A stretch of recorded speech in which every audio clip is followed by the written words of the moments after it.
you ever figure that out? You talked about it. We'll figure that out when we get there. Yeah. Okay. It's 1 o'clock, so we'll talk about it. It is 1 o'clock, Tuesday, March 18th. This is regularly scheduled City Commission meeting. Do we have a quorum, clerk? Yes, Mayor. It's my turn to do the invocation and Pledge of Allegiance. Please rise for the Pledge of Allegiance. I pledge allegiance to the flag of the United States of America and to the republic for which it stands, one nation, under God, indivisible, with liberty and justice for all. Please bow your heads.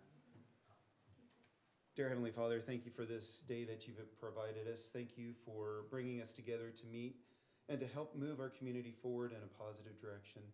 Please help to comfort those that have recently been affected by the weather events in our region. Help watch over and keep our first responders safe as they work to keep us safe. In your name we pray. Amen.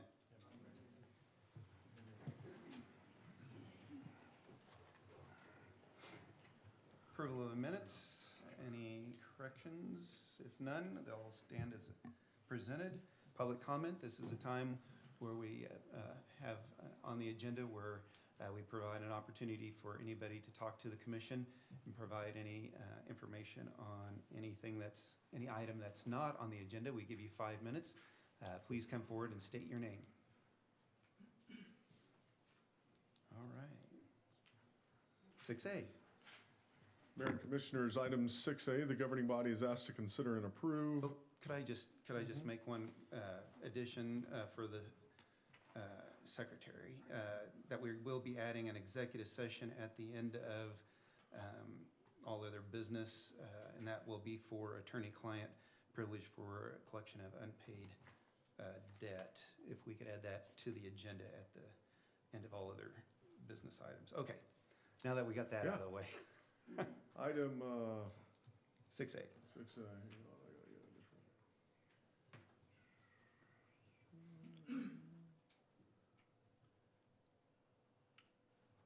Item 6A, the governing body is asked to consider and approve Mayor Cessna to proclaim April 25th, 2025 as Arbor Day in Garden City, Kansas. Entertain a motion on the proclamation. I move we approve the request from Mayor Cessna to proclaim April 25th, 2025 as Arbor Day. There's been a motion. Is there a second? I second. There's been a second. Any discussion on that item? None being, all in favor say aye. Aye. Opposed, nay. That item passed. I'll read that proclamation, I think on April 25th at an event at one of the schools in the community. And then, Mayor, we'd like to add an agenda item under this would be new 6B, and existing 6B will become 6C. Is Nolan in the audience? Or in the holding room? Here he comes. All right. Mayor, we'd like to recognize Park Superintendent Nolan Thill. He's recently accepted a position with Finney County, and so we're excited for him, the advancement of his career, but also thankful for the time he spent with the city of Garden City. So we would like the governing body to consider allowing the mayor to proclaim March 19th, 2025 as Nolan Thill Day in the city of Garden City, Kansas. And that aligns with his going away celebration, which is tomorrow at 4 p.m. And the location is at the Park Shop. All right, so everybody's Okay. invited. All right, Mayor. Entertain a motion on that item? To make a motion on that item? I'll make the motion to, For Nolan Thill Day, the proclamation? yes, for approval, for the mayor to approve Nolan Thill Day, March 19th. There's been a motion. Is there a second? I second. There's been a second. Any discussion? None being, all in favor say aye. Aye. Opposed, nay. That item passed. The proclamation reads, whereas Nolan Thill has been a dedicated and valued employee of the city of Garden City since November of 2021, contributing significantly to the success and efficiencies of the Parks and Recreation Department. And whereas Nolan played an instrumental role in the early years of merging the Recreation Commission and the City Parks Department, helping to streamline operations and establish a strong foundation for the future of parks and recreation services in Garden City. And whereas his efforts to improve operational efficiencies in the Parks Department have had a lasting impact, enhancing the effectiveness and quality of services provided to the residents of Garden City. And whereas during a critical period of transition, Nolan served as interim Parks and Recreation Director, demonstrating strong leadership, adaptability, and dedication to ensuring the continued success of the department. And whereas Nolan has been an essential contributor to the cross-departmental leadership training team, fostering collaboration and professional growth among city employees. And whereas throughout his tenure, Nolan has been a positive representative of the city of Garden City in the community, building relationships and promoting the values of service, performance, and community. And now, therefore, I, Roy Cessna, Mayor of the City of Garden City, Kansas, do hereby proclaim the day of March 19th, 2025 as Nolan Thill Day in Garden City, Kansas, and urge all residents to join in recognizing and celebrating the contributions of Nolan Thill, expressing gratitude for his hard work, leadership, and commitment to making Garden City a better place. Signed and sealed the 18th day of March, 2025, Roy Cessna, Mayor.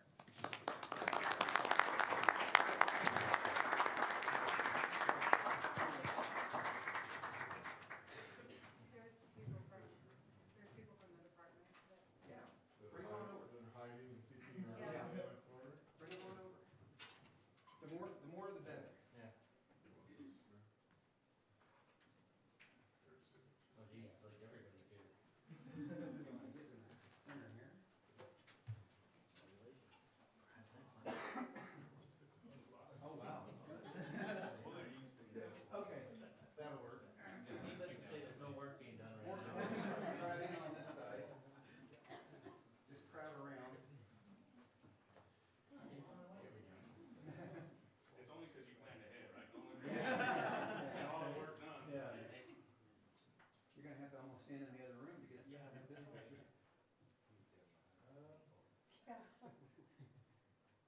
Can I just scooch in just a little bit? There you go.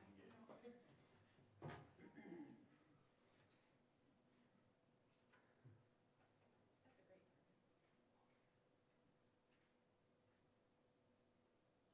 Good? That looks All good. right.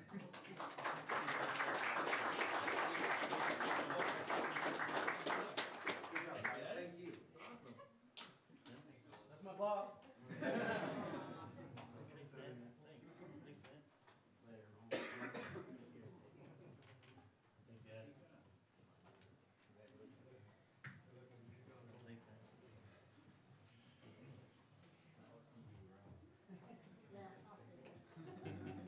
That's the nicest they've ever been.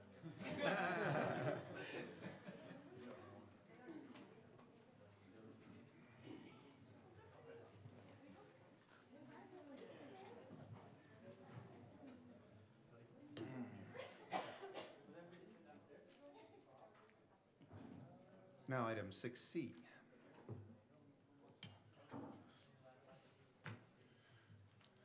Mayor and Commissioners, the governing body is asked to consider a petition from Robert McMillan regarding a late application for the Neighborhood Revitalization Program for 1706 C Street.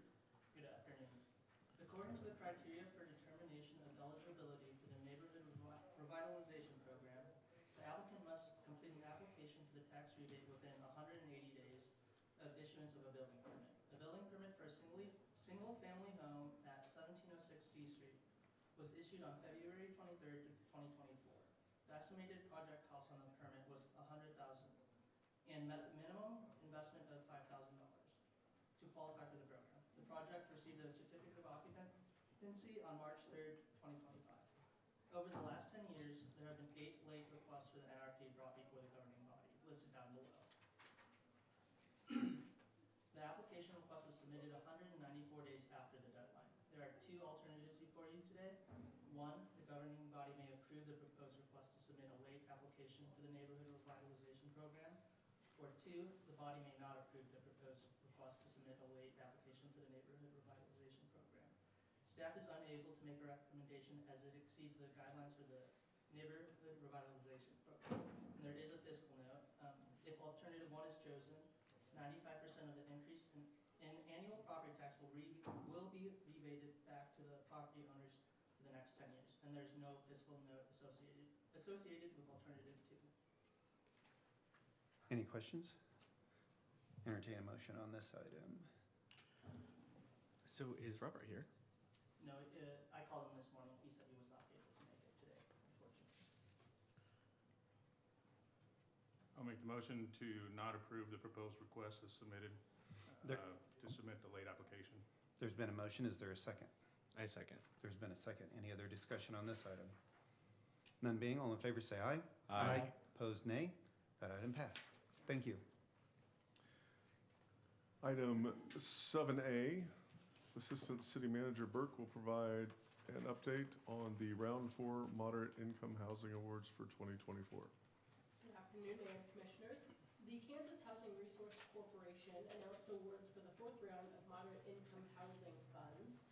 The City of Garden City had one project that was submitted as part of that application round, but unfortunately was not selected. Petro Residences Garden City project submitted an application that would have included 40 units, and the request subsidy on a per unit basis was $46,000. You can see the two projects listed below that were awarded in the southwest region of the state. One was in Greensburg for 3 units, and they received $650,000. And the other one was in Kinsley for 6 units, and they received $860,000. We, over the last several years, have had a couple different projects going through this process. The Sligo project is the most recent awardee from the City of Garden City, and so wanted to provide you an update as it relates to the award being announced that we unfortunately did not get it for the Petra project that has gone through this process for a couple rounds now at this point. Would be happy to answer any questions that you all may have. Do they give any reasoning on why, or it just sends us a letter saying you just didn't make it? So Yeah, unfortunately, we just Okay. get kind of the notification that goes out to all of KHRC recipients that submitted an application and just has the funding and what was awarded each round. Okay. No additional information as to why. Okay. Any other questions for Danielle? Thank you. I would add that there's been notice given by Kansas Housing Resource Corporation that they're going to have meetings scheduled throughout the state. There is one in Garden City scheduled for April 4th from 10 a.m. to 11:30 a.m. at the Beth Tedros Student Center. We'll add that to meetings of note for the April 1st meeting, but also if you're interested in signing up, we'll make sure there's a way that you can sign up if you want to attend. I'm not sure as the extent it'll be a listening session, so I don't know if there may not be an opportunity for providing them feedback, but it will potentially be an opportunity to learn a little bit more about their programs. Okay. Thank you. Item 7B. This is a resolution for informational purposes passed by USD 457 with regard to parking and traffic regulations on the grounds of all USD 457 schools. And Chief isn't here, but on March 3rd, 2025, the USD 457 Board of Education approved resolution number 2024-009 that any sections of the city code pertaining to parking and traffic regulations on city streets shall apply to all the roads, streets, driveways, and parking areas located on the grounds of any school operated by USD 457 within the corporate limits of the City of Garden City. Through this resolution, the Board of Education agrees and consents that the Garden City Police Department have the authority and jurisdiction to enforce any provision of the city code pertaining to parking and traffic regulations on city streets and any of the roads, streets, and driveways located on the grounds of any USD 457 school within the corporate limits of the City of Garden City. Furthermore, any persons violating the ordinance of the city shall be subject to prosecution in the Garden City Municipal Court, and summons may be issued by the city by and through the GCPD for such violations. Again, this is informational purposes only. This has been in the works for some time. I'm saying close to a couple years, I think. And so in order for us to do some of the enforcement that the districts requested, they needed to pass this resolution, and that's now been completed. Any questions on that? Matt, I know like in the future or in the past that there've been some incidents on some abandoned vehicles or broken down vehicles that are parked in those parking lots, and so would this remediate that solution of of getting ticketed in a process to where they have a certain time to remove those vehicles off those parking lots? That's a great question. I think the solution previous to this may have been one of more of a code enforcement nature, Okay. like you do removing it from property, which is Yeah. much more timely, right? I Yeah. mean, you guys have experienced that with about every one of your agendas, something that we cited months ago, finally, we can remediate. I would imagine that this would treat that as a storage, which is a 48-hour violation and something that the police can ticket. Yeah. And it would be handled through municipal court rather than go through. I don't know if anybody from PD's here, or Danielle, if you can answer that question, but I would guess this would help that. Okay. I don't know that I have great clarification on that specific question, but I'll take it back and we can provide you guys an update at a future meeting and let you know for sure, one way or the other. That'd work. Thank you. Thank you. 7C through 7J are staff reports. Any questions over those? Claimants keep hitting good numbers, and the sales tax receipts were looking good. See, we're getting bees at the zoo, so that's There you go. pretty impressive. So, I don't know, just All a right. couple of highlights there. 7K is the only other thing in the manager's report. That's the obligatory channel lineup change that Cox Communications is required to notify us per their franchise agreement. Item 8, meetings of note. We will call your attention to the Many Journeys One City, which is the Cultural Relations Diversity Breakfast, the morning of March 28th. I do believe also in your packet there's a flyer there too. Any of these events requiring RSVPs, if you'll do those through the city clerk's office. I think we're ready for 9. Item 9, this is the appropriation ordinance. If Commission wishes to approve the appropriation ordinance, the appropriate motion would be to approve ordinance number 2583-2025A. And I make a motion that we approve appropriation ordinance number 2583-2025A. Is there a second? I second. There's been a second. Any discussion on that item? None being, all in favor say aye. Aye. Opposed, nay. That item passed. Item 10A, the governing body is asked to consider and approve an ordinance correcting a previous ordinance from A agricultural district to R1 single-family residential district for the property generally located south of Sunset Memorial Gardens Cemetery on Highway 50 and to the west of South Towns Road in Garden City, Kansas. And if approved, this ordinance would be ordinance number 3010-2025. Alicia. Mayor, Commissioners, on January 5th, 2021, the City Commission approved an ordinance rezoning the entire 59.7 plus or minus acres for Sunset Terrace Estates, which is located south of Sunset Memorial Garden Cemetery on Highway 50 and west of South Towns Road from A agricultural district to R1 single-family residential district. The developers requested this rezone to develop single-family housing for a rural housing incentive district. However, the legal description in the original ordinance did not include the full 59.7 acres, and instead had a legal description for 18.38 plus or minus acres. After reviewing the deed, preliminary plat, notice of hearing letters, and staff reports, the intent was to rezone the full 59.7 acres. Since the governing body intended to follow the Planning Commission's recommendation and rezone the 59.7 acres, a correction ordinance has been prepared. This ordinance may be approved without any further action by the Planning Commission, since the Planning Commission considered and recommended approval of the rezoning request for the entire property. Finally, it should be noted that since this time, staff has modified how rezone applications are reviewed and processed to prevent issues like this from occurring in the future. Your alternatives today are the governing body may approve the ordinance, or the governing body may not approve the ordinance.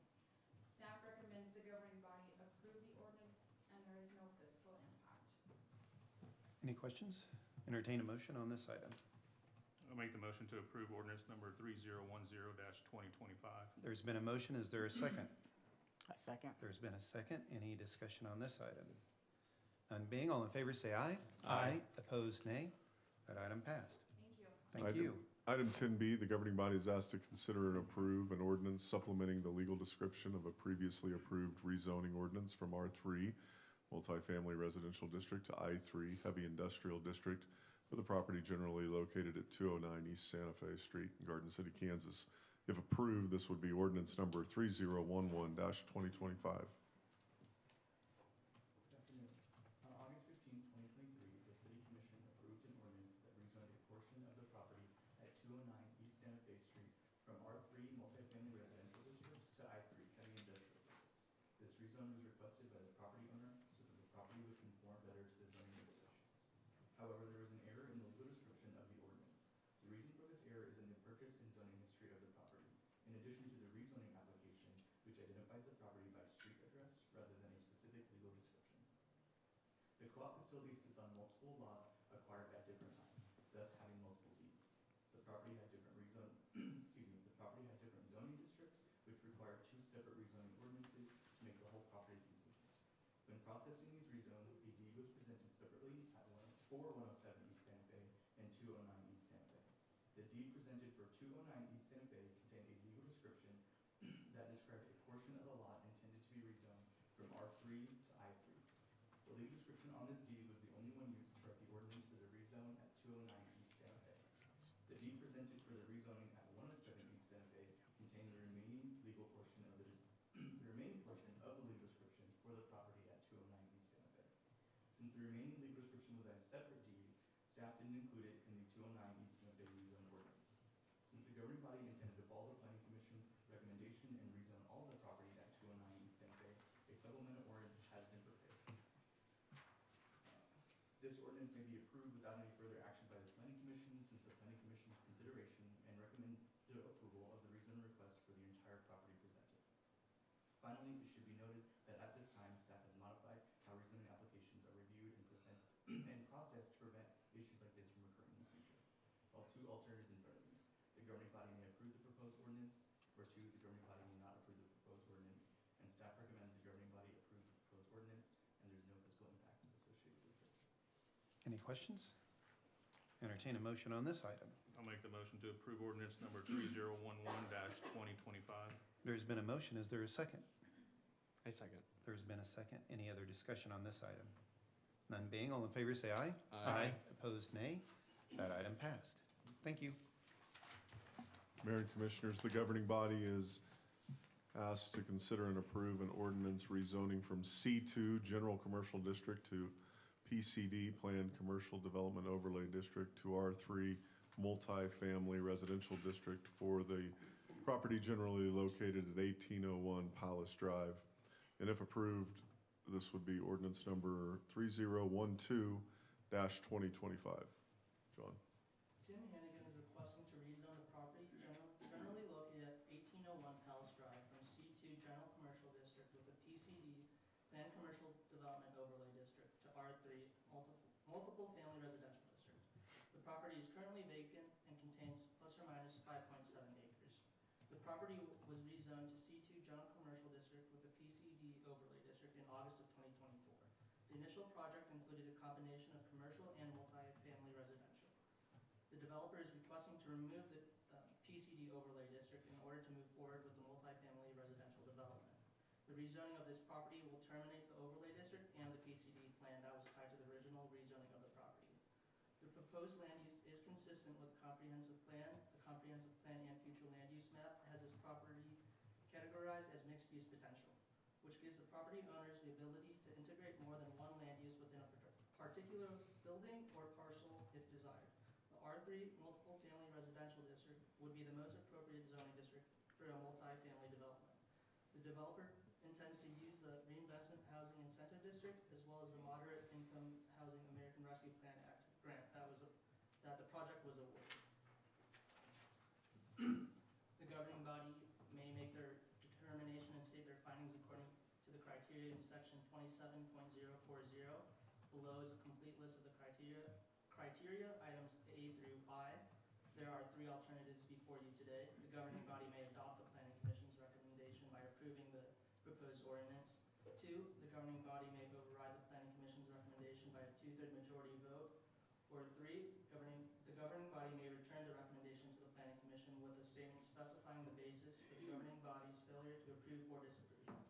And staff recommends the governing body adopt the planning commission's recommendation and approve the proposed ordinance, and there's no fiscal impact.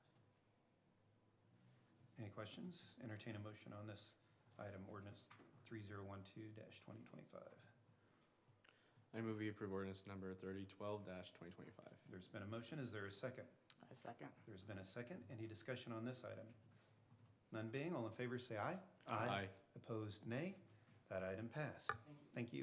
Thank you. Item 10D, the governing body is asked to consider and approve a resolution ratifying and approving lease purchase amendments with Meadowlark Dairy Nutrition LLC. If approved, this would be resolution number 3169-2025. Mike, and we may have to interrupt this item for a 1:30 public hearing. Okay. So this resolution ratifies approving certain lease with option of purchase and amendments thereto that were previously entered into with Meadowlark Dairy Nutrition LLC concerning real property owned by the city and authorizing designated representative of the city to execute all transaction documents related to the exercise of such option. So the governing body back in December of 2024 approved the negotiations between Meadowlark Dairy and the city staff, where the land would be purchased by Meadowlark, and the city would retain a certain percentage of that land. So today, this wraps up all of these obligations that you agreed to in December of 2024. And the governing body is being asked today to authorize a resolution ratifying all the documents at the December 17th, 2024 meeting, and authorizing the mayor to act as a designated agent for the closing that will take place at the end of March of 2025. So your alternatives would be, number one, the governing body may ratify the approval of the amended agreements by resolution from the December 17th, 2024 city commission meeting and authorize the mayor to sign all closing documents between the city of Garden City and Meadowlark Dairy LLC as presented. Option number two would be the governing body may not approve the resolution as presented. Or number three, the governing body may direct staff to make additional changes to the resolution and or designate a different authorized representative to sign the closing documents. Staff recommends that the governing body ratify the approval of the amended agreements by resolution from the December 17th, 2024 city commission meeting and authorize the mayor to sign all closing documents between the city of Garden City and Meadowlark Dairy LLC as presented.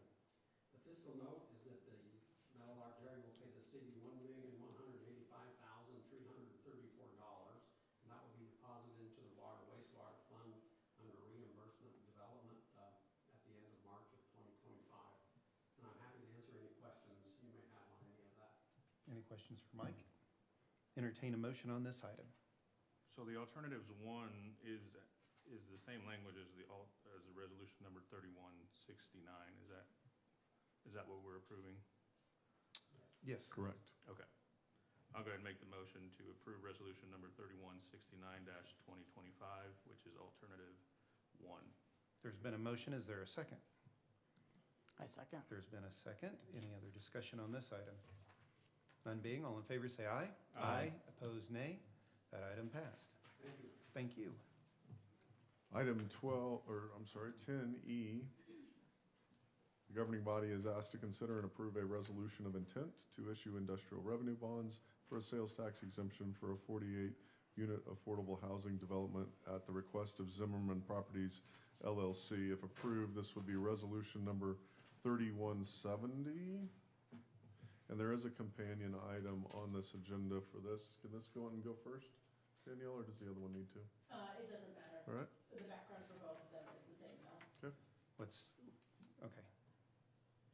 So if you want, I can start this agenda item and then somebody. We'll have to stop here in about 45 seconds. All right, we'll see how far I can get. Yeah. On January 7th, 2025, the City Commission selected Zimmerman Properties LLC workforce housing proposal to submit a low-income housing tax credit project during the 2025 program year. The program is administered by KHRC and is intended to help create options for affordable housing and provide options for renters making 30 to 80% of area median income depending on the specific project. The proposed project would include 48 units. Half of those would be 2-bed, 2-bath, and the other half would be 3-bed, 2-bath, All of the units would be rented out at 50% to 60% AMI. The project is generally located at the northeast corner of North 11th Street and Thompson Street.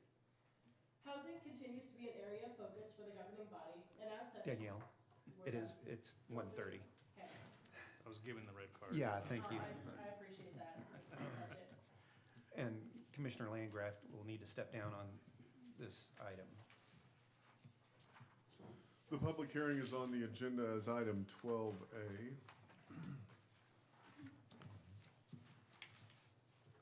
Mayor and Commissioners, you're asked to open a public hearing to amend the project plan for the Sports of the World and adjourn that public hearing, which can be done by the mayor, to April 1st, 2025 at 1:30 p.m. at the City Administrative Center. So Mayor, if you want to open the public hearing, I think we'll read the first part and then Sure. we can adjourn the, if there's no other comments from the public, adjourn the public hearing until April 1st at 1:30. I'll open the public hearing. Good afternoon. On your meeting on February 18th, 2025, the City Commission held a public hearing to approve ordinance number 3007-2025 to expand the Star Bond District. The next portion of that, as City Manager Allen mentioned, is to amend the project plan and development agreement to incorporate the newly added area within the district and describe the next phase of the project. At that same meeting, the Commission approved publishing notice to set the public hearing for today to formally consider that amendment. The amended project plan must be approved by the Kansas Department of Commerce before the city can start the process of issuing additional star bonds for the next phase of the project. And as of today's meeting, the city has not received that approval from the Kansas Department of Commerce, and as a result, we would ask the mayor to adjourn the public hearing to the April 1st, 2025 City Commission meeting at 1:30 p.m. in this room. City staff, along with the development team, will continue to work with the Kansas Department of Commerce on the necessary approvals to proceed with an ordinance for the governing body to consider after completion of adjourning the public meeting to that April 1st meeting. So the alternatives in front of you, we've already opened the public hearing, so the action we would need is for the mayor to adjourn that public hearing to April 1st, 2025 at 1:30 p.m. in this room.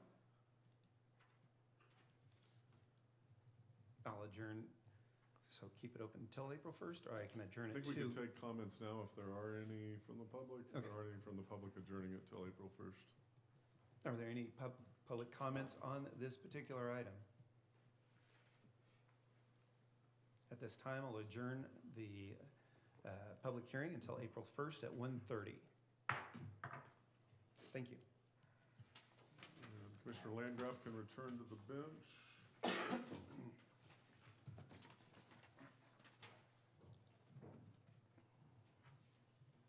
And we'll resume item 10E, Danielle. All right, thank you.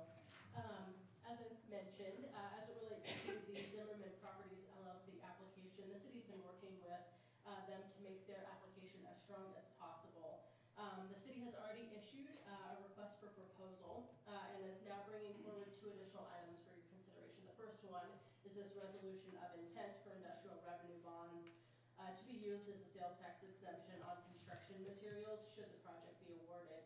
And the next item is a fee waiver of at least $80,000. Both of those items will be considered separately, but both of these items help make that application a bit stronger as it goes to KHRC for consideration. It should be noted that these items are done in advance of Zimmerman Properties LLC submitting an application, and it still needs to go through the appropriate site plan, zoning, permitting process like any other project would be required to do. The alternatives before you this afternoon are: 1, the governing body may approve the resolution as written, or 2, the governing body may not approve the resolution as written and provide staff with alternative direction. Staff's recommendation is to go ahead and approve the resolution as written, and there's no fiscal impact to the city by approving the resolution of intent. If the project is awarded, the project would then be eligible to be exempt of sales tax for those construction materials. And we do have a representative from Zimmerman Properties here if you'd like to speak to him about this as well. Any questions for Danielle or the representative from Zimmerman? Entertain a motion on Resolution 3170-2025 then. kind of go back to the questions, just to Sure. kind of clarify, because is this something that we've done before, or is this a new kind of process for us to consider? So the city has issued industrial revenue bonds on other economic development type properties and projects previously. For both the Woodmont MOU that we entered into, they also received something similar. So it is not uncommon for this to be included in various economic development type packages. I'm not sure the last time it was done specifically related to a housing project, but some of those commercial projects we do use this from time to time. I move we approve resolution number 3170-2025. There's been a motion. Is there a second? I second. There's been a second. Any other discussion on this item? None being, all in favor say aye. Opposed, nay. That item passed. Thank you. And you said there was another item that There we is a have to, companion item, and Mayor, if that's all right, we can take that up now. It's 12B.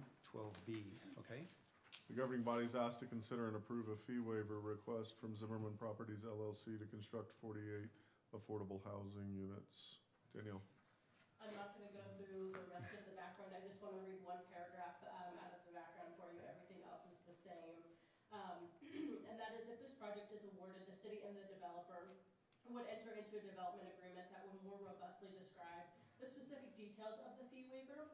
However, at this time, the applicant is requesting a letter from the governing body indicating support of waiving $80,000 in fees associated with the project to maximize the points associated with the project.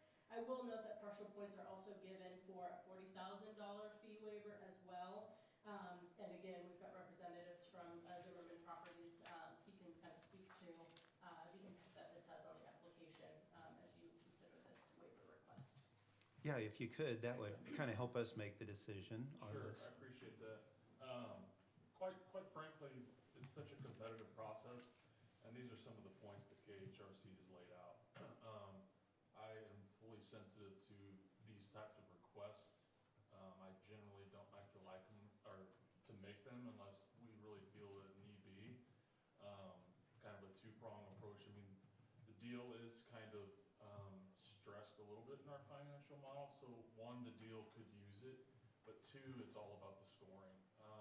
None of it matters if I can't get that score high enough to get this competitive with the rest of the state. And these are the avenues that KHRC gives us, and through those bonds, and should this waiver be passed, it would be an extra 10 points. And for those that don't know, a point, these deals are lost by 1 point. I've lost deals because I was on the wrong side of the street and another developer was on the right side of the street. So it's very close. No matter what decision you make, I really just want to tell you all how much I appreciate you considering it, because I am sensitive to these types of asks, and it truly just makes our application that much more competitive. I'm happy to answer any questions.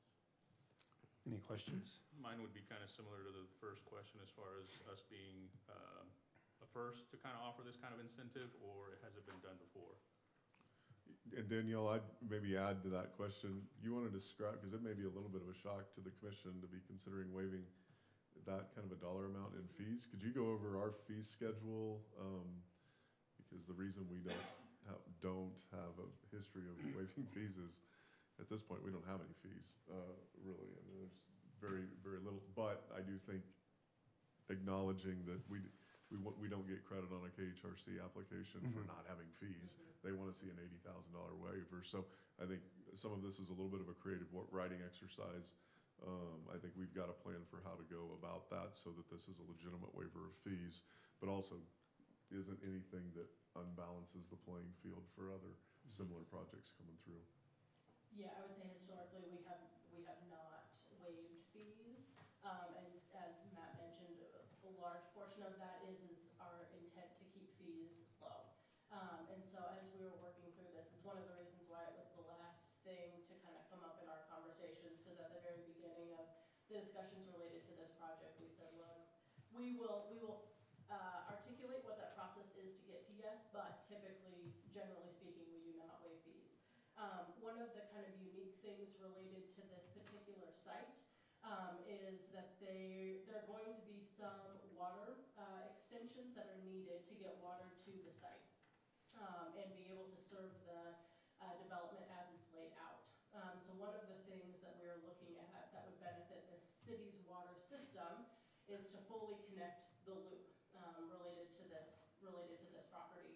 And so one of the things that we're essentially including in the list of fees is that connection component. Typically, in a project like this, the city would still do that.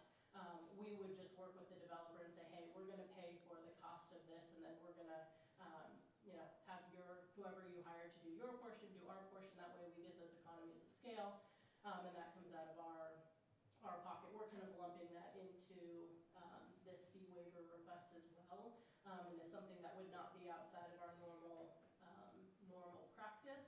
The way we're administering it, though, is outside of our normal practice, because if we looked at just our typical fees of a project of this nature, we wouldn't get to the $80,000 dollar threshold. So those are the things that we're going to kind of work through, and will be clear in that development agreement.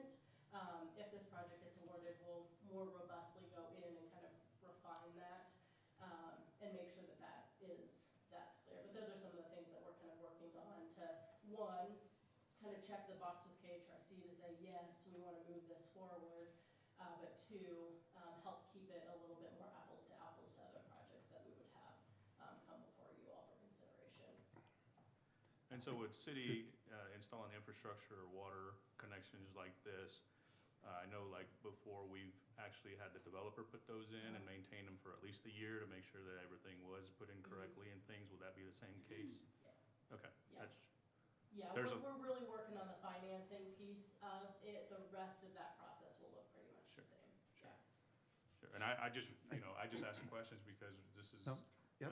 good information, and I know that we appreciate the investment that you're doing as far as in the community, and I'd like to have the transparency and the discussions in public, so in case any of us get questioned, we're able to answer those questions for you out in the streets. So appreciate that. Yeah, I respect that. No, thank you. I guess I was kind of thinking or going along the same lines. Hopefully this doesn't open us up to where we start this and then it opens up a Pandora's box where all of a sudden everybody starts coming and asking for fee waivers. Everybody But else is getting the I same probably- effect at this but- point in time, but again, if we would submit that explanation to KHRC, our application would get 0 point, we would get no credit Sure. for being a I low-cost get it.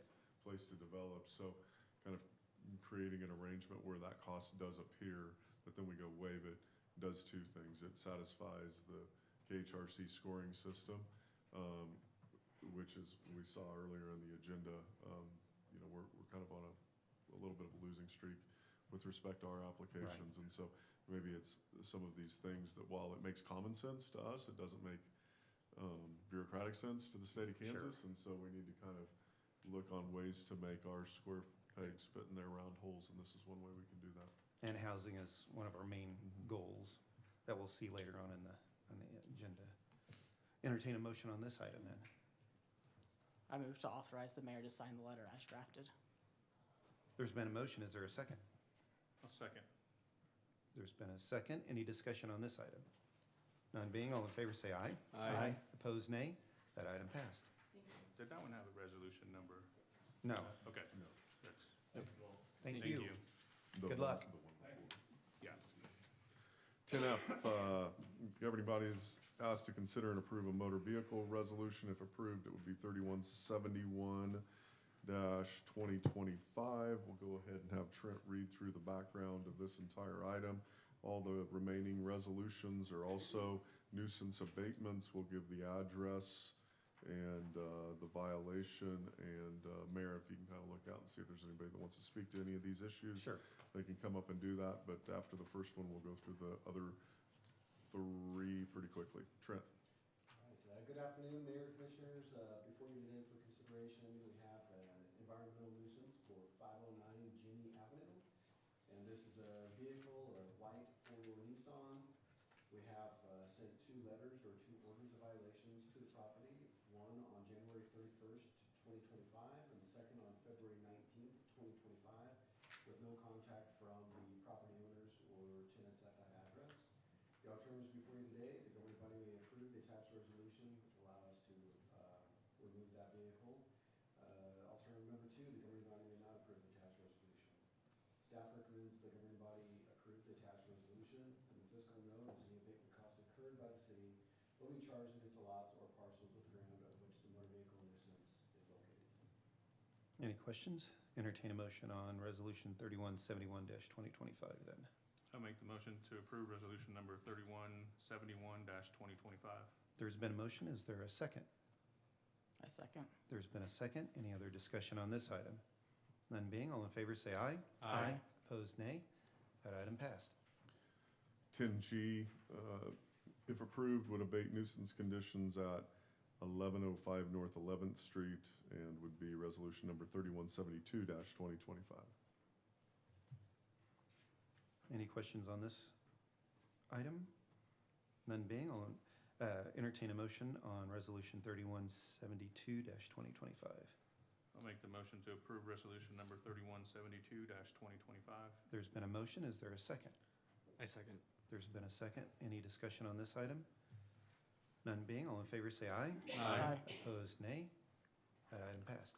10H, if approved, would be resolution number 3173-2025 and abate conditions at 1202 North 12th Street.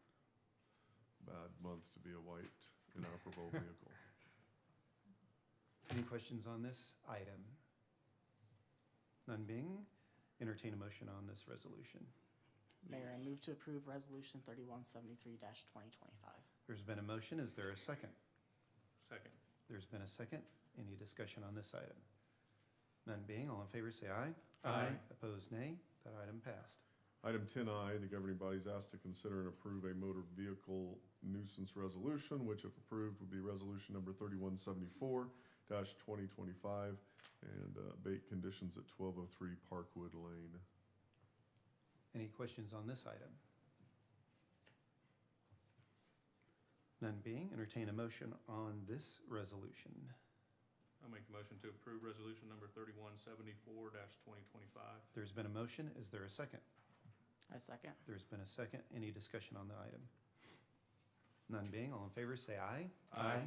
Opposed, nay. That item passed. Thank you. Thank you. In the order, we're ready for 12C, and I believe Commissioner Ortiz said he was going to step down on this one.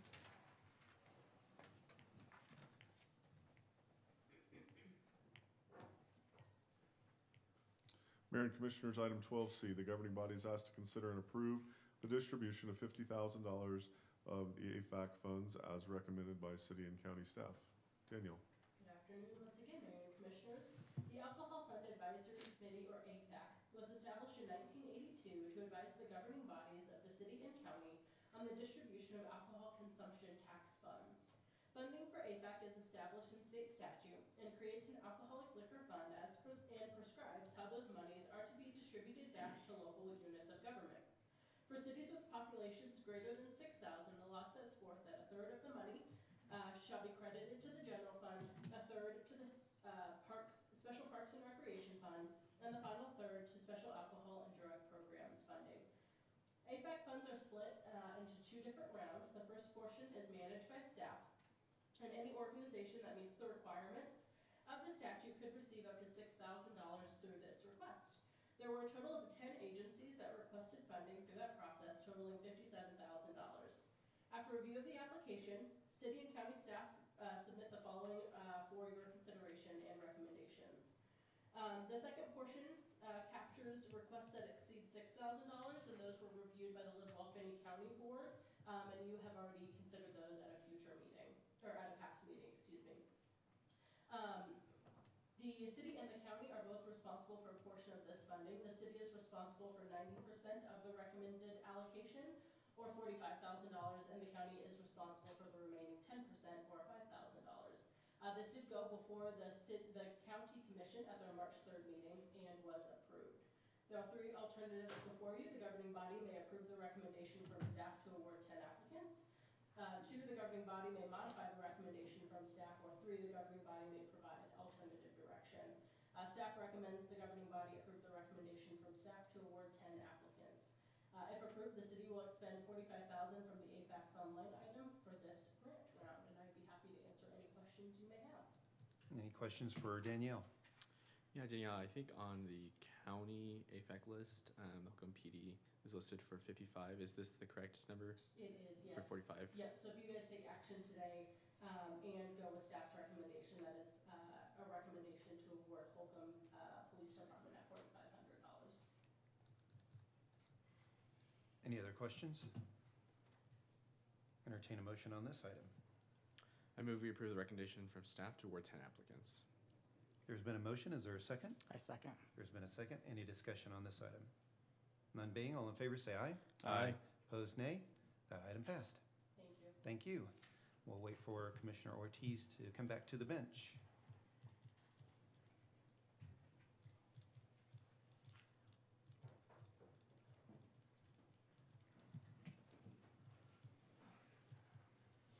Thank you.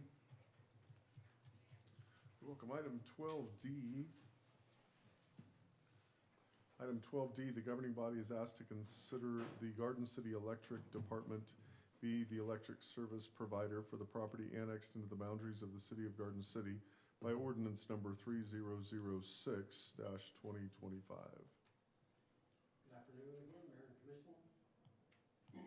This ordinance number 3006-2025 is the property that was annexed into the city, was within the certificated territory of a retail electric supplier, excuse me, specifically Wheatland Electric Cooperative Incorporated. Pursuant to KSA 66-1:176, the city has an obligation to negotiate for the issuance of a franchise agreement pursuant to KSE 12-2001 with Wheatland Electric, since Wheatland is the retail electric supplier holding the certificate within that annexed area. On February 6, 2025, Mr. Jim McVeigh, Assistant General Manager and General Counsel to Wheatland Electric, notified the city via an email to myself, Mike Muirhead, Director of Public Works and Utilities, that Wheatland would not be requesting a franchise agreement to serve the property annexed into the city by ordinance number 3006-2025.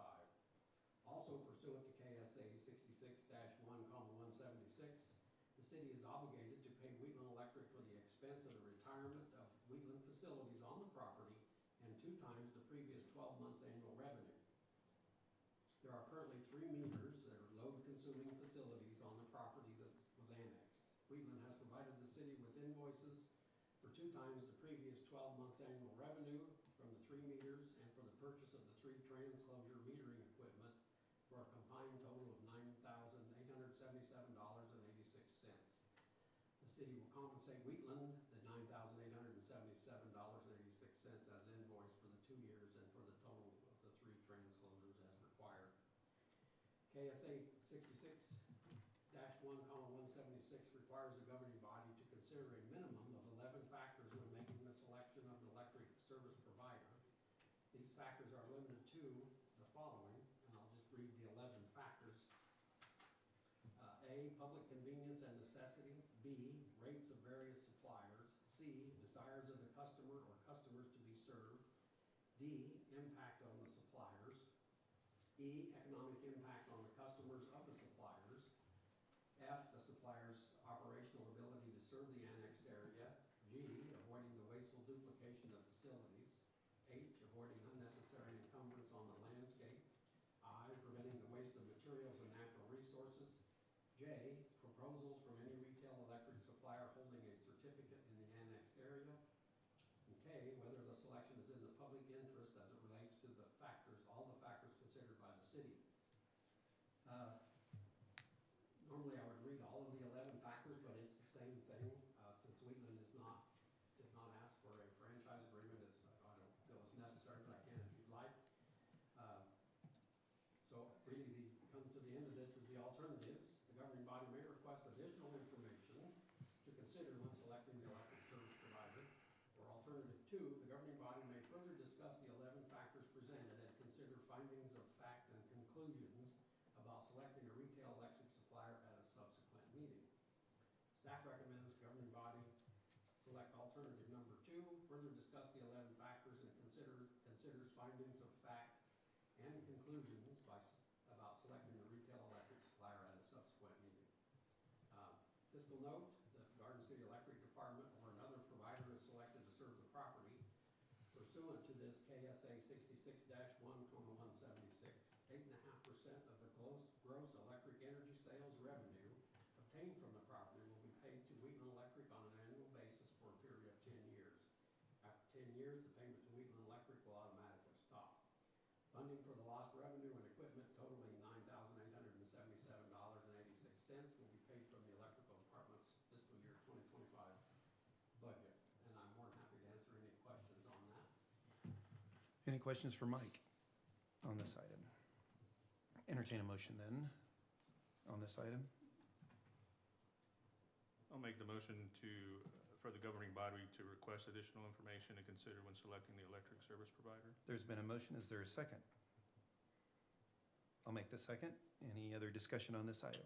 Can I ask for clarification on this? That would be something different than the recommendation, that's fine, but if there's additional information you need, can you identify what the additional information is? What additional information would you guys like? Oh, okay, I'm sorry. So,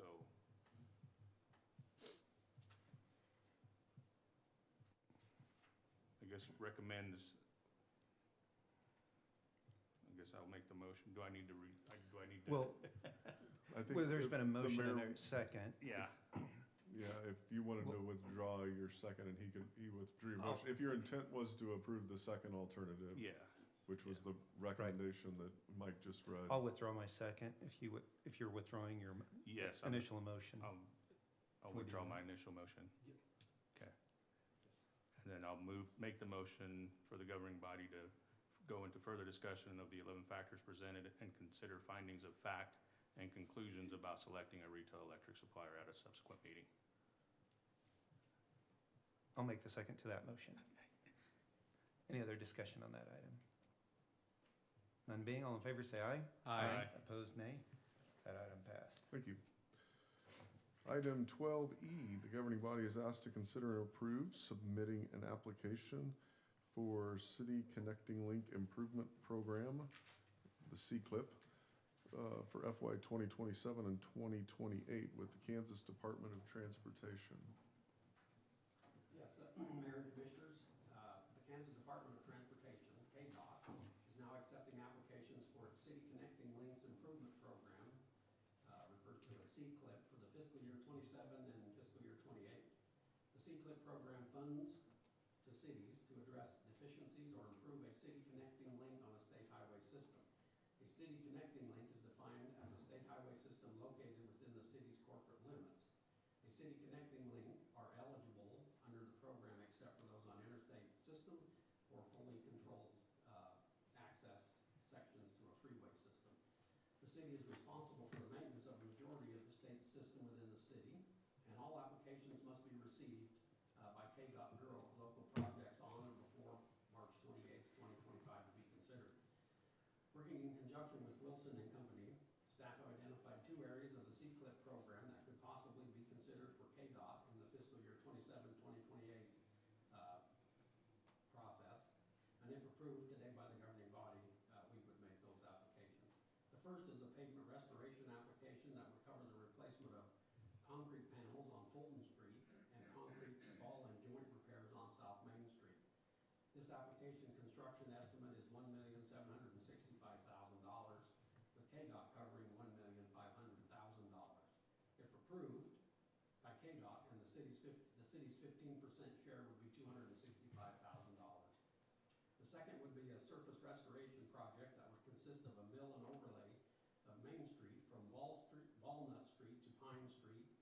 The construction estimate of this is $510,000, with KDOT covering $400,000. And if approved, the city's 15% share would be $110,000. And maps were attached to indicate the areas of construction listed in this memo, showing areas of cities' maintenance responsibilities within the state highway system. So the alternatives, the governing body may authorize staff to submit the KDOT C-CLIP application for 2027 and 2028. Or alternative 2, the governing body does not authorize the submission of these applications. Staff recommends authorization to submit the KDOT C-CLIP applications as presented. And should the city be awarded the fiscal year 27-28 C-CLIP applications or grants, that staff would be requesting the funding in the 27-28 budget year process, depending upon 15% match with the two combined projects would total $375,000. And I'm here to answer any questions you may have, and so is Adam Sharp from Wilson and Company, if you have any questions of him. Any questions for Mike or Adam on this item? Entertain a motion then on this item. I move we authorize staff to submit the KDOT C-CLIP application for fiscal year 2027 and 2028. There's been a motion. Is there a second? Second. There's been a second. Any other discussion on this item? None being, all in favor say aye. Aye. Opposed, nay. That item passed. Okay, thank you. Item 12F, the governing body is asked to consider and reject a bid from MJE LLC for the construction of an extraneous flow basin and improvements to the polymer and ultraviolet systems at the wastewater treatment plant. Fred? Good afternoon, Mayor and Commissioners. Just want to point out our engineer, Sarah Unruh from PBC, is also in the audience today, should you have any questions. On February 20th, 2025, staff received one bid for $7,145,000 for the construction of improvements at the wastewater treatment plant. The improvements exceeded the engineer's estimate of $5,550,100 by approximately 28.7%. Included in the project were the following tasks. The extraneous flow basin with an engineer's estimate of $3,243,300. Actual bid price for that item was $5,175,000, which included basin construction, earthwork, process piping, wet weather pumping station, and site work and mobilization. The second item was the UV polymer system replacement, which had an engineer's estimate of $2,306,800. The actual bid was $1,970,000, including polymer system, UV disinfection system, an electrical building, a reroute of piping, and site work and mobilization. The construction of the extraneous flow basin was proposed to address excess flows in the sanitary sewer system that may occur during periods of heavy rainfall that might be a cost-effective alternative. In order to attract additional bids, the project also included upgrades to the polymer system, which is used to dewater solids from the reclaimed water, and upgrades to the ultraviolet disinfection system that treats the water before it's released back into the environment from the plant. Those systems are over 20 years old and in need of replacement. The UV upgrades also included moving the electrical equipment from within the actual UV building into an exterior accessory structure due to the high humidity environment and the open channels that are in the existing UV building. In the bid received, the costs for the polymer and UV system replacement were subcontracted, while the extraneous flow basin tasks were the primary responsibility of the prime contractor. Staff and the project engineer, professional engineering consultants, are considering alternative solutions that would serve the same purpose and perhaps provide additional plant functionality to address stormwater flows at a similar cost to the utility. The 2024 revised budget, included $1,522,000 for the polymer and UV system improvements, as it was originally anticipated that the project would move forward in 2024. Since the project did not start in 2024, those funds were not spent. The revised 2025 budget for the Water Utility Fund will include funding for the polymer and UV system improvements, and this portion of the project we intend to rebid independently of the extraneous flow basin project. The bid tabulations for this project are attached with the memo. Alternatives for the governing body may choose to reject the bid from MJE LLC and direct staff to present an alternate solution to the governing body at a future meeting. Or alternative two, the governing body may approve the bid from MJE LLC and direct staff to bring forward a plan for funding the project at a future meeting. Staff recommends the governing body reject the bid from MJE LLC and direct staff to present an alternative solution to the governing body at a future meeting. Under the fiscal note, the City of Garden City Purchasing and Contracting Manual financial guidelines provide direction to staff on projects requiring bid process. The recommendation provided to the governing body is based on the factors that the project significantly exceeds the engineer's estimate and only one bid was received. Funding for the project was outlined in General Obligation Bond Series A 2024, approved by the governing body October 15th of 2024, and the anticipated cost is outlined in the bond ordinance of $1.7 million. Any questions for Fred on this item? Fred, while we've got Sarah here, one, the bid exceeded, particularly on the extraneous flow basin, I guess is my question. It definitely exceeded the engineer's estimate, but the engineer's estimate also exceeded what we'd set aside in the, as kind of an anticipated cost when we set the total amount of the bond ordinance. Could we invite Sarah up to speak to kind of what are our options, and while it's not specifically pertinent to the commission's consideration of rejecting the bid, I do think there's an interest out in the community on this project, certainly an interest among the commission and staff to get this done. Do we see is it possible to scale this project to get it within that 1.7, or do we need to come up with, is it designed where it needs to be designed and that's just the cost and we need to hope for bids a little bit closer to your estimate? Sure. So Mayor, Commission, thank you for having me. So as far as the bids go, our engineer estimate is based on previous bids of projects that we have done and our, best information that we have available at the time. And this came in, as Fred had noted, we only had one bid. We had multiple interested parties during bidding, but only received one bid. So I think that has something to do with it, probably, of where the numbers ended up. And again, like I said, we use, of course, the best information we have available, and unfortunately this one was quite a bit higher than we had anticipated at bid time. In reference to the difference between the 1.7 million and where our estimate ended up at bid time, we did have some design changes along the way, and then of course we get updated equipment costs as we go along, and those unfortunately have changed quite a bit in the last several months. We're talking about pumps and electrical equipment and those kinds of things that were associated with this project. And then the last part of your question, talking about kind of what some other options might be, we could always reduce the size of those basins, but ultimately, like the pump station and those things would not change. And so we would just be dealing with the dirt work piece of it. So to say if we'd be able to get it in the 1.7 million, I would say probably not, given the fact of the cost of the equipment in particular. So on that list of expenses, the earthwork, which is probably the physical variable, isn't that much of a financial variable? It would be, but the thing is that we would want to make sure that we still have adequate capacity to handle all the additional flow that we're talking about.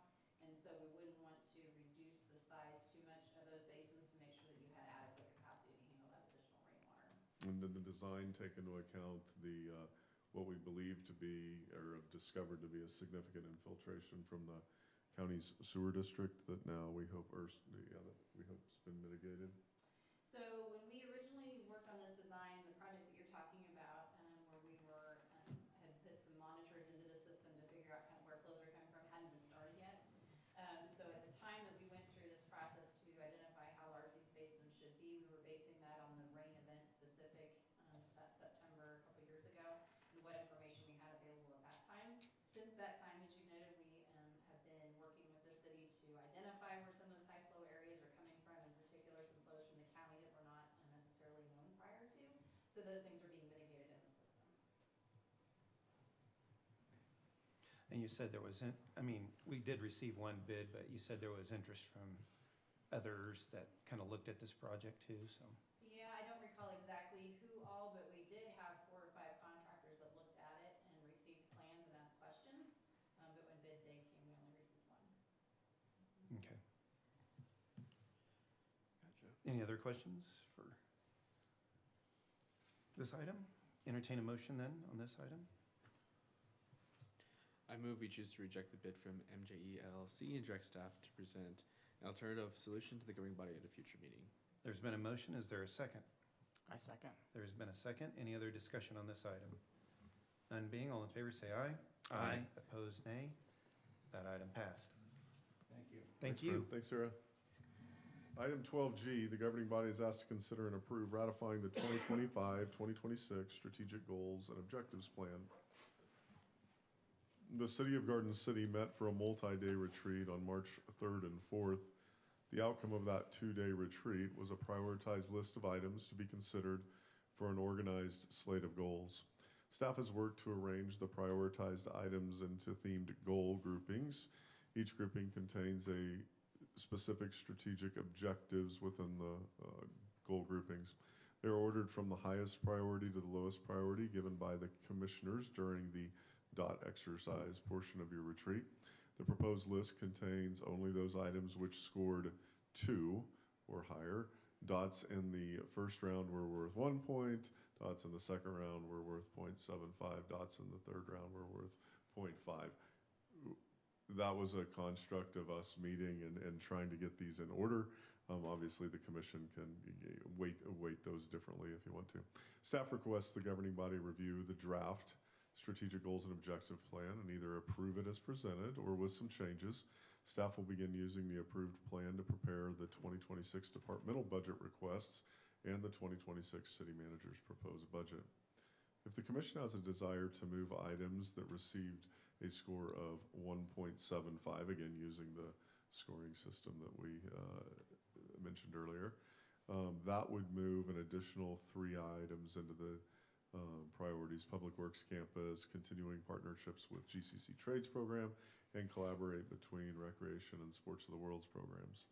If the commission had a desire to move items that received a score of 1.5 or above, that adds multicultural engagement to the other 3 items mentioned.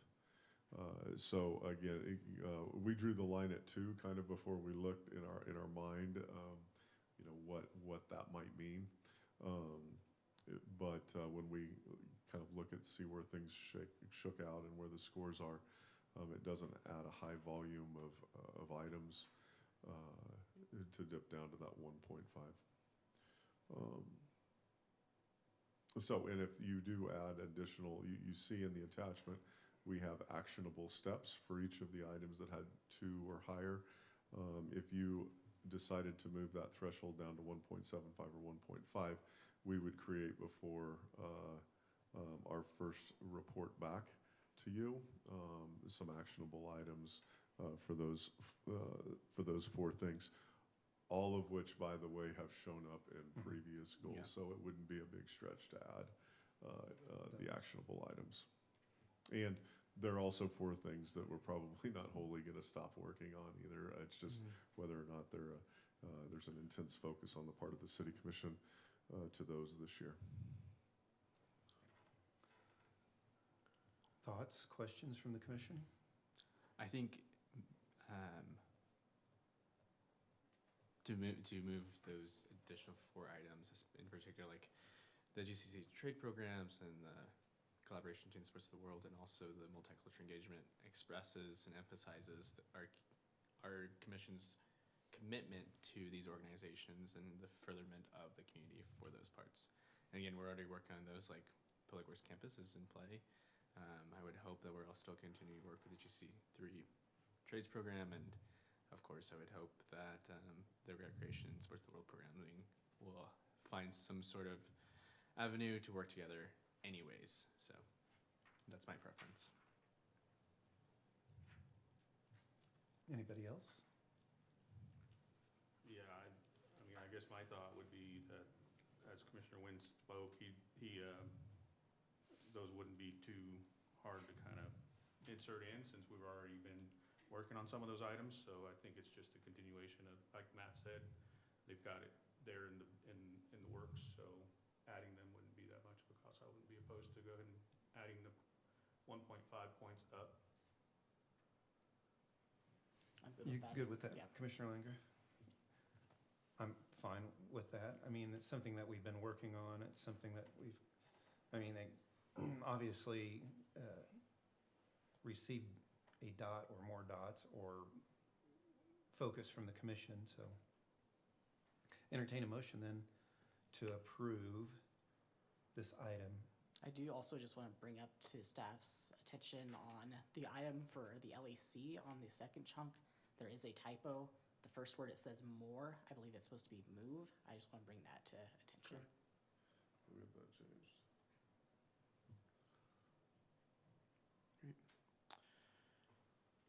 Okay.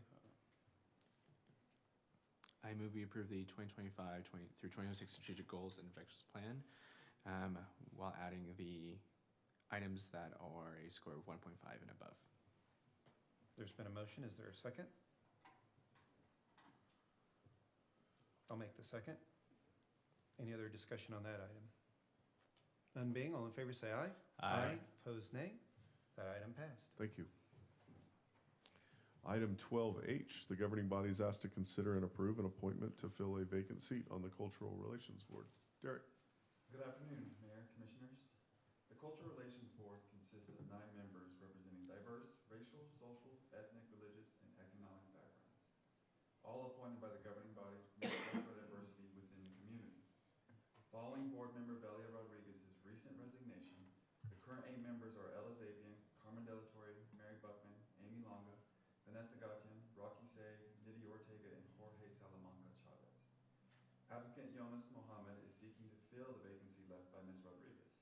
Jonas is eager to actively contribute to community development by leveraging his leadership role in the Islamic Society of Western Kansas to drive initiatives that promote social unity and positive change.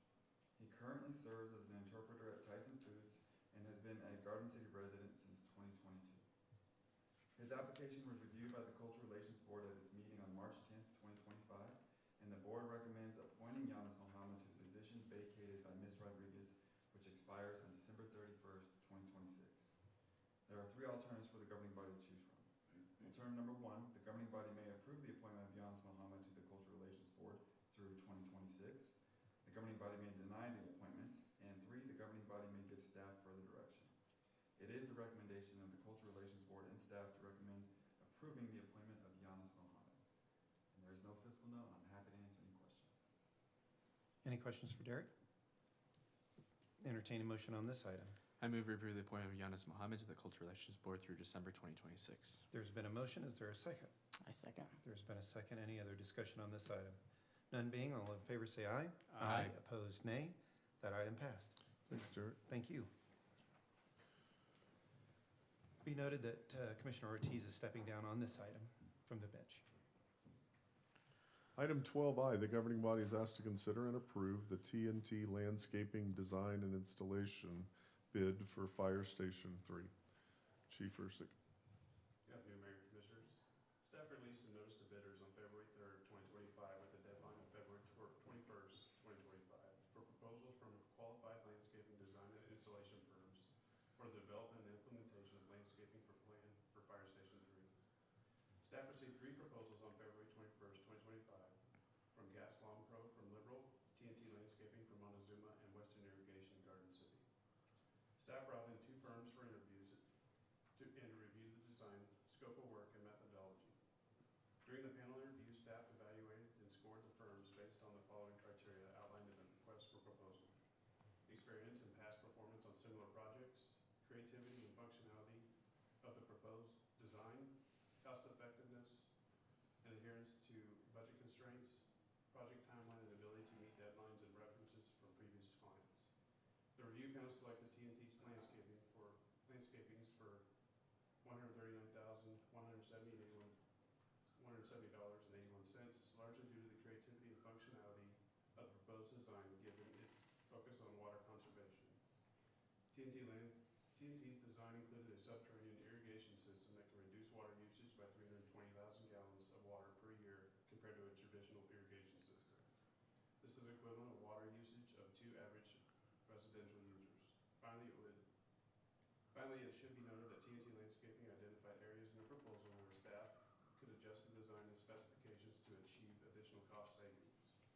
Alternatives before you, the governing body may approve the design and landscaping bid from TNT Landscaping in the amount of $139,170.81. The governing body may approve the design and landscaping bid from Western Irrigation in the amount of $129,923.46.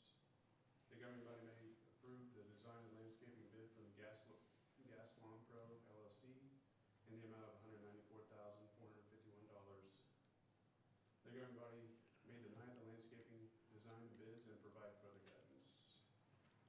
recommendation by staff. Staff recommends the governing body approve the design and landscaping bid from TNT Landscaping in the amount of $139,170.81. And the fiscal note on, this is the purchase will be funded from the Station 3 Sales Tax Fund, GO Code 40377-100-6616. If you have to answer any questions. Any questions for Chief? Yeah, Chief, so on the rubric, the proposed project schedule had the widest margin for TNT. Is that because they were gonna get it done a lot quicker than Western Irrigation?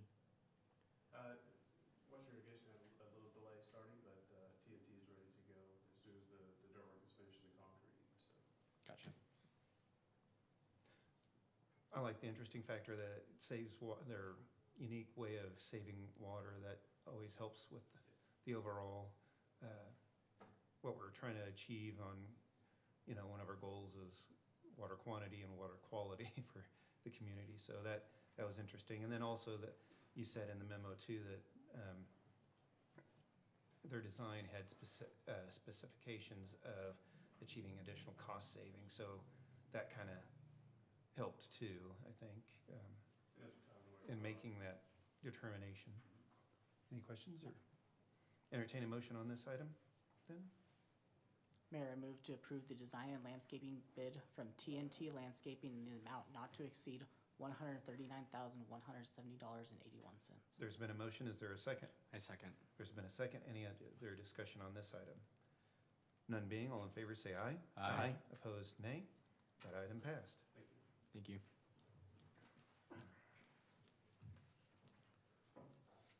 We did add an executive session, which we'll probably do at the end of our consent agenda and around the horn commission reports.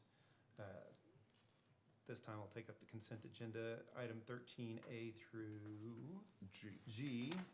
Anybody wants to pull any of those items off?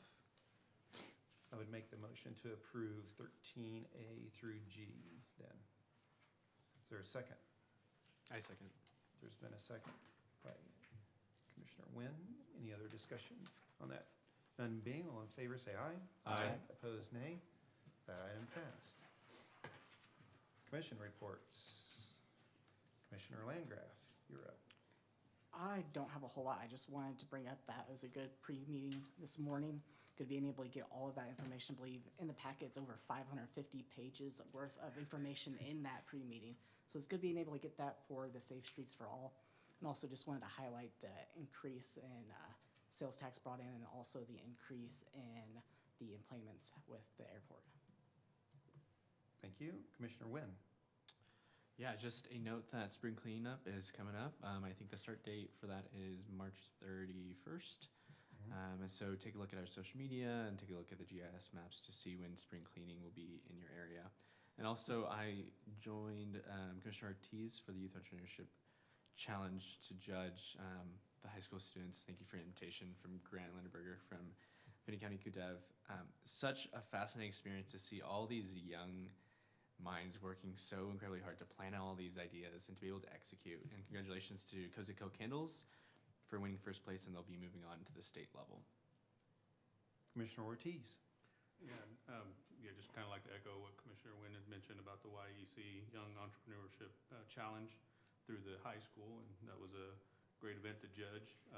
Also kind of just like to mention, I do have a lot of questions that I submitted to City Manager Matt Allen and Assistant City Managers Derek and Danielle, but I have been fielding a lot of questions in the community. There's just been a flood of emails also coming in, as you guys are aware, with the winds and the trash blowing and things like that, but I probably won't go through all of those questions that I submitted. I kind of just like to hit the hot topic ones that maybe make sense to more of to more of the city's stance. Instead, there was questions about other entities, but I think focusing more on the ones that affect and us here at the city. So before we get into that, though, I'd just like to go ahead and mention the workforce with the Garden City Community College Trade Center. Maybe offer an opportunity for them to come and present at some point, if that's okay with commissioners, that we maybe extend an invitation for either Dr. Ruda or anyone from his staff to come in and talk about that trade force, and maybe just discuss that a little bit more and get a little bit more information. I know it was discussed a year ago, maybe at this time, maybe later, but maybe just offer that extension, if everyone's okay with that. Well, it's part of our goals that we added to our goals, Yeah. working with the trades. Yeah. Or trades there at the college, so I think that would be good to get that information from somebody from the college, so Okay. yes. For sure. All right, and that's all I have, so if you wanna, Matt has the questions, and you want me to read those and you answer, or? You wanna pick which ones, or yeah, I think I can probably, if I miss one, I'll probably skew about as literally as I can to the city, and then if there's some that you wanna ask, we can do that. Sure. After I get through. So trash, as Commissioner mentioned, it's not unique to when there's 60-mile-an-hour winds, but we get it kind of with just the normal run-of-the-mill 20-mile-an-hour winds. We get kind of the bags that catch on the highway right-of-way, and in particular where there's barbed wire fencing and that type of thing. So the question generally from the citizen was, whose responsibility is maintaining these rights-of-way? So the state of Kansas is responsible, particularly along the bypass, for maintaining the right-of-way. Generally their approach is to mow the grass and the weeds, but they also coordinate volunteer groups to clean up. As you remember last fall, the Just Serve group that had kind of a joint effort. There were several volunteers, many of them churches, but also city employees, helped in the cleanup of US 50 East, and then also the bypass, and then the Crater Disc Golf area, the community college piece of land there. But so events like National Day of Service or highway adoptions or those types of things, the state of Kansas will coordinate with volunteer groups, but by and large their maintenance is focused on mowing. So the fences along the east and west side of the bypass are KDOT's fences, except for the white vinyl fence along the Shulman Crossing Shopping Center area, which is a private fence. It would be up to KDOT and property owners to keep the area clean of trash and debris. The city, along with KDOT, is in the process of removing the barbed wire fence along the city property and over by the Verizon kiosk store that's kind of at the north side of Shulman Crossing. And replace it with a white vinyl fence to match that, match what's south of there for about a quarter-mile run. This corner's been a plastic bag catcher for some time, so it'll be nice to, I think the white vinyl fence, isn't getting rid of them, but they're just not getting hung up right there. They're getting hung up somewhere else, and not on our highway right away. I think two's not us. Core Fitness, questions with respect to some damage that was done to that building, asking if the repairs are coming anytime soon. The sign on the west side of the building was broken in the recent storm and is in the process of being repaired by A1 Roofing and Repair. The south end of the building did sustain damage in the tornado, and there is currently scaffolding up as the property owner repairs that. We do not have an estimate of when that is all slated to be complete. And I saw that question came before. I think I saw the scaffolding out there on the south side, so I wasn't able to give them a report at that time of that being done as we speak. I don't know when it went up. I think it may be current or fairly recent. Yeah, So, yeah.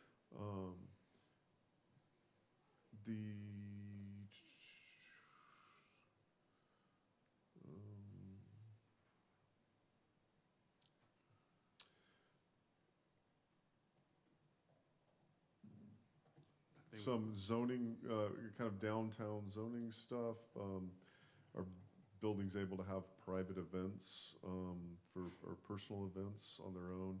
Yes, they are. And there's some question about vacant buildings having events. There are temporary occupancy permits issued. Folks may remember some time ago, the State Theater might have a temporary occupancy for a program through the Recreation Commission at the time. The Great Race was once in Gordman's building. Match Day was once held in the former Gordman's building. So temporary events or temporary occupancy permits are allowed. The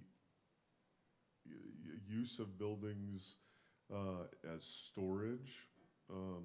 There isn't anything in our code of ordinances that would, and I think storage, differentiating between storage as a business and storage is just, I've got stuff, I own the building, I'm storing stuff in there. Differentiating between those two things. There isn't anything in our code of ordinances that expressly prohibits properties from storing private items within a private building by the owner. Storage now as a defined commercial use is not permitted in the downtown area. Staff is not aware of any properties acting as a storage type business. However, we do understand that there are private items being stored in some of the properties downtown by the owners. Specific buildings, the one that's owned by the city is the State Theater. We'll leave the other private buildings mentioned up to kind of those private building owners. But the State Theater, we've taken a run a couple times, or 5, at trying to dispose of that building or get it onto its next life, next owner. And I think that's after our last attempt, we went back to kind of the drawing board and hoping to have that be something the commission deals with in 2025 again. Question about a minimum maintenance code. The city commission doesn't necessarily have what I think the code industry would consider to be a minimum maintenance code. We do have some maintenance codes, but minimum maintenance is more the some of the aesthetics of the structure, the residential structure. The city commission has looked into this twice and as a policy issue in the last 20 years, both times with a prepared ordinance and ready to consider the code changes, and decided not to proceed. There has occasionally been an expression of interest by city commission, a city commissioner to look into this again from time to time, but hasn't risen to be a policy priority of a majority of the city commission. But it's certainly something that if this commission was interested in exploring once again, we could do that and could probably resurrect some of the homework from years past. Some question about the city newsletter. I think this is sort of in the context of having less maybe media full-time, totally devoted to Garden City daily media than maybe we once had in our past. The city newsletter is something that several years ago, particularly with the growth of social media and the increase of people not opening what we deliver to them in the mail because they're either automated withdrawal or something like that, we got away from the city newsletter. There was a real expense associated with that, and it also wasn't very timely news. It was, it would get distributed over a 30-day cycle. So, Commissioner Ortiz may receive his in the first week, but maybe the 4th week is when Commissioner Sesta. So we had to have information that had to be done 3 weeks in advance of when Commissioner Ortiz received it and 7 weeks in advance of when Commissioner Sesta received it. So trying to find information that was that stale but still interesting got to be pretty difficult. So the content, managing content